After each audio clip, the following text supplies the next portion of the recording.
Ma'am. Yes, ma'am. Any reaction, ma'am, kasi sabi po ni BBM is willing daw po siya makipag-dialogo sa inyo para daw po sa ikaunlad ng Pilipinas.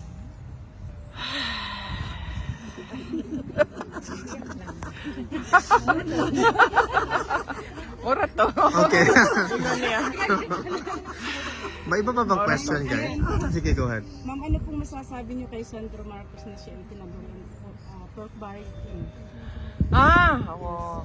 Well, wala akong wala pa sa akin yung mga dokumento, ma'am, no. Hindi ko pa na-review yung mga dokumento.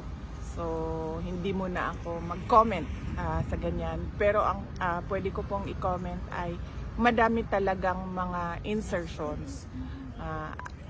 Ang iba't ibang mga congressman. Kasama na si Congressman Sandro Marcos. At nakikita natin sa papel yon. Hindi siya chismis, hindi siya yung gawa-gawa lamang. Kasi nakikita talaga siya sa mga documents, yung mga insertions ng project.